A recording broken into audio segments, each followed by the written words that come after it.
할렐루야. 이 오후에 함께 하신 여러분들 주님의 이름으로 축복합니다. 지난 시간에는 제자들이 예수님 십자가 위에 고난당하신 이후에 예수님은 나의 구주며 나의 하나님의 아들이며 나의 메시아라 고백하지 못했습니다. 왜냐하면 두려움이 더 컸기 때문입니다.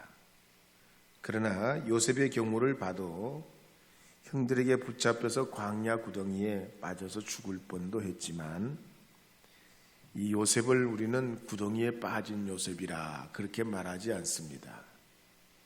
왜냐하면 요셉은 그 모든 역경을 이겨내고 꿈을 이루는 믿음의 사람이 됐기 때문입니다. 오늘 우리도 예수님 따라갈 때 십자가가 전부가 아닙니다. 십자가를 통하여 부활과 영생의 길을 열어주신 부활의 주님이 나의 주님이신 줄 믿습니다. 그런데 불교의 시탈타는 그렇지 않죠. 여기 가도 슬픔, 저기 가도 고통, 괴로움, 눈물뿐이었습니다. 그래서 이 슬픔과 고통과 괴로움을 떨쳐버리고 인간의 진정한 어떤 행복을 위해서는 이걸 다 버려버리는, 벗어나기 위해서 세상과 인연을 끊고 산속에 들어가서 도를 깨닫고 해탈해야 된다 믿었습니다.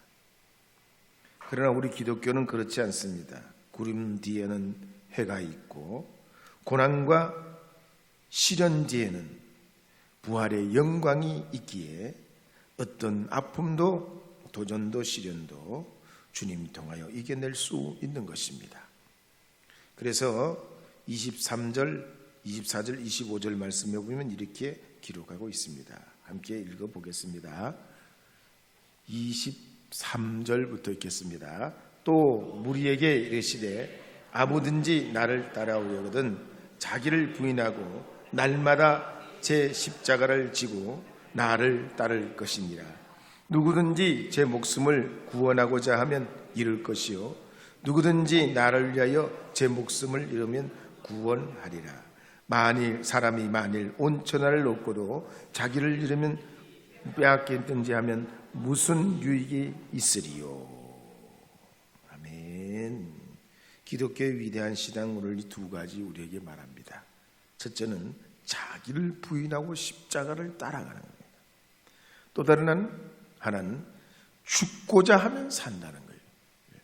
그리스도의 십자가를 따라 나를 십자가 아래 부인하면 오히려 그것이 내가 사는 길이 된다는 것입니다. 사실 사신 우상을 섬기고 점치고 부적 써주고 몇 억씩 받는 무당들도 얼마나 당당한지 모릅니다. 건진법사 보세요. 얼마나 당당해요. 머리 깎고 목탁 두드리면서 연부를 외도 그 산속에서도 얼마나 당당한지 몰라요. 근데 참신이요 살아계신 하나님 믿고 십자가의 구원을 이루어가는 부활의 신앙을 가진 우리는 이게 비하면 당연히 예수 그리스도의 이름으로 우리가 담대해야 할 줄 믿습니다. 6.25 전쟁 당시에 전남 지역의 기독교인들이 124명이 순교했습니다. 그 중에 전남 영광에서 연합군이 반격을 하게 되니까 이 테러가 막힌 인민군들이 지옥으로 들어가서 군경가족뿐만 아니라 기독교인들까지 학살하게 됐습니다. 그래서 1951년 1월부터 5달 동안에 신자들을 잡아가지고 목에다가 무거운 돌을 매서 바다에 던지는 거예요. 또 그렇지 않으면 죽창으로 사람을 구덩이에 넣고 찔러 죽이고 학살을 합니다. 그때 남자 순교자가 65명, 여성 순교자가 59명, 19살 미만 희생자가 70명이 나와요. 일반 교인들이 100명, 집사가 16명, 목사 장로가 8명 순교했습니다. 단일 교회로는 염산교회가 77명 순교합니다. 근데 보여요, 여러분도 기회가 되면 한번 우리가 법성포에 언제 한번 갔었잖아요. 바로 거기에 있어요. 근데 순교한 77명 낸 염산교회 가면 교회가 뭐 큰 대형 교회가 같이 그렇진 않은데 교회가 달라요. 그 참 이상해. 건물이 뭐 엄청나게 화려하게 짓지도 않고 시골 교회인데 그 교회 안으로 들어가면 영적 느낌이 틀려요. 우리 선입견인지 몰라도 아니요. 순교자를 낸 교회들이 신앙 고백과 그분들이 말의 눈빛 후손들이 나와서 자기들 그 조상들 신앙 지킨 얘기를 하고 간증하는 그 말투나 자세가 달라요. 얼마나 거룩한 신앙의 그런 흐름이 그분들 행동 하나하나에 우리가 외부 사람이 갈 때 느껴져요. 어쨌든 그렇게 순교한 교회에서 어떻게 순교했냐? 순교 순간에도 마지막까지 찬송을 부르면서 저들을 용서해 달라고 기도해요.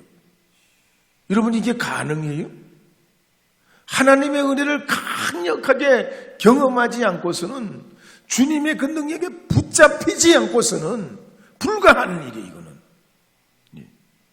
그러니까 도자기도 한번 말이죠. 그 불감에 들어갔다 온전히 구워져 나온 도자기하고 슬쩍 지나가는 놈하고는 틀려요. 쇠도 그렇단 말이에요. 강한 용광로에 들어갔던 놈하고 그렇지 않은 이 쇳덩어리는 질적으로 달라집니다. 그러니까 강철이 되려면 강한 불 속에 연단을 받은 거가 강철이 돼요. 오늘 우리가 교회 74년 역사 속에서 이런저런 일이 많고 신앙생활을 우리가 해오며 우리가 평생 예수님 믿고 살아오는 이 과정도 그래요.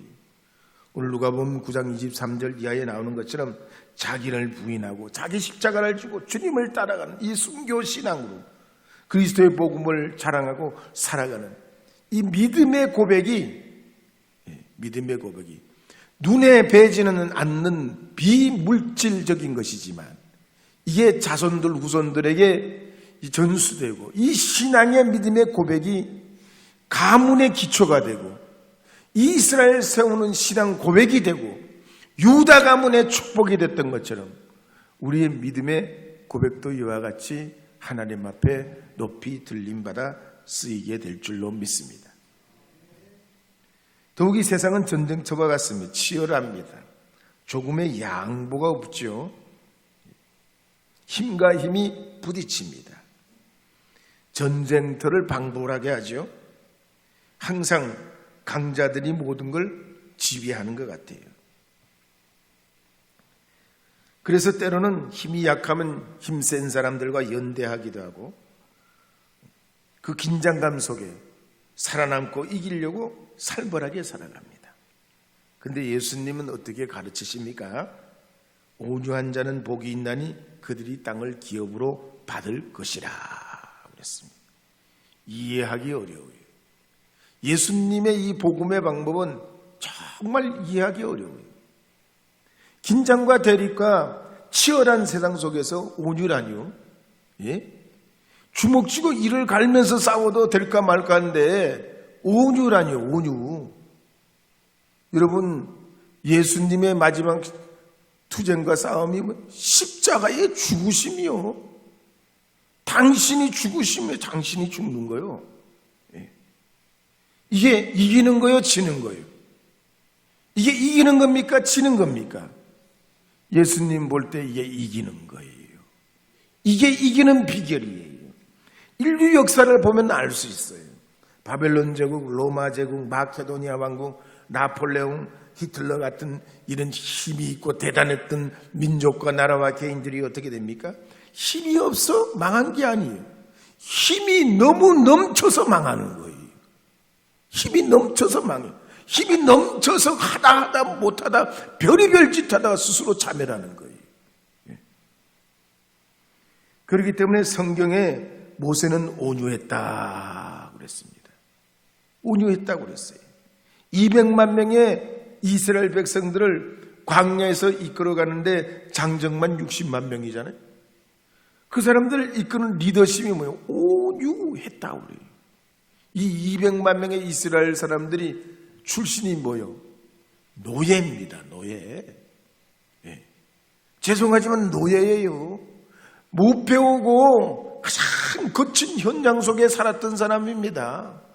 예. 하루하루 때거리 때문에 그냥 네가 먹냐 내가 먹냐, 네가 사냐 내가 죽냐, 이렇게 인정사정 없는 현실 속에 살았던 사람입니다. 그래서 설득도 안 돼요. 뭔 좋은 말로 구슬러도 이거 듣는 법이 없어요. 그러니까 모세가 돌에 맞아 죽을 뻔하잖아요. 자기 리더를 죽이려고 그래. 돌을 던져서. 예. 뭐 무슨 일이 다급한 일이 있으면 뭐 리더가 뭐 쥐의 종이고 소용없어 돌팔매질하는 거예요. 그런데도 이 모세가 이 40년을 광야에서 성공적으로 이들을 이끌어갑니다. 어디에서 이 힘이 납니까? 예수님 가르친 십자가, 자기를 부인한 온유함에서 나오는 거예요. 오늘 이 오후 예배는 그래도 연세가 좀 있으신 분들이 좀 더 많으신 것 같아요. 여러분 평생을 지내시면서 온유가 이기시는 게 맞죠? 온유함이 이기죠? 지는 게 이기는 거지요? 결국 지는 것 같아도 그게 이기는 거예요. 예. 혈기 부리고 가장 내가 그냥 내 성질대로 내 기질대로 세상을 내가 어떻게 쥐락펴락 해보려고 해도 그게 이기는 것 같지만 잠시 잠깐뿐이지, 진짜 이기는 거는 자기를 부인하는 십자가의 신앙을 가진 예수님 닮아가는 이 온유함이 이기는 거예요. 오늘 이 오후에 나오신 여러분 바로 이 믿음의 길에서 승리하는 분들이 될 줄로 믿습니다. 제가 신학대학 졸업하고 신학에 심취를 했어요. 공부 열심히 하면 세상에도 학문이 다 그래요. 학문의 끝은, 마지막 끝은 뭐냐면 모른다는 거예요. 당연히 모르는 거지. 끝까지 가면 갈수록 길이 배는 게 아니고 학문이라는 길은 정글 속에 점점 더 깊이 들어가는, 끝없이 거기서 자기 길을 발견했는데 알면 알수록 끝이 없는 것이 학문이고 지식의 길이에요. 그러니까 신학을 제가 공부하고 마치고 나니까 여러 이유가 있지만 내가 목회할 이유가 없더라고요. 목회할 이유가 없어. 그 중에서 가장 큰 이유는 교회가 안 되겠대. 교회가 이래가지고는 미래의 견인 역할을 못할 것 같아요. 이 상태로 교회가 가다가는 너도 죽고 나도 죽는 것 같아요. 근데 목회하면 할수록 알고 깨닫게 되는 것이, 하나님은 엘리야 시대에 숨겨둔 7천의 용사가 있다는 얘기예요. 하나님의 군사들이 여기도 저기도 주님의 교회여 세상 속에 숨겨두신 그들을 통해 핏값으로 세운 교회를 역사하시고 붙드시고 일해 나가신다는 얘기예요. 그래서 교회는 이런 얘기 저런 얘기, 이런 소문 저런 소문, 온갖 여러 가지 일들이 있다 해도 주님은 교회를 교회되게 한다. 십자가의 은혜가 흐르게 하고 구원의 역사가 계속 지속되게 해서 만백성의 방주의 역할을 하는 것이 주의 몸된 교회인 줄 믿습니다. 이 오후에 나오신 여러분들께서도 끝까지 오늘 이 말씀, 예수님이 마지막 순환 예고를 하시면서 자기 십자가를 지고 순교신앙으로 오직 그리스도로 살기를 권면했던 것처럼 오늘 이 오후에 나오신 여러분도 끝까지 예수님으로 승리하시는 여러분 되시기를 바랍니다. 여러분 되시기를 다시 한번 아멘으로 하답하시길 바랍니다.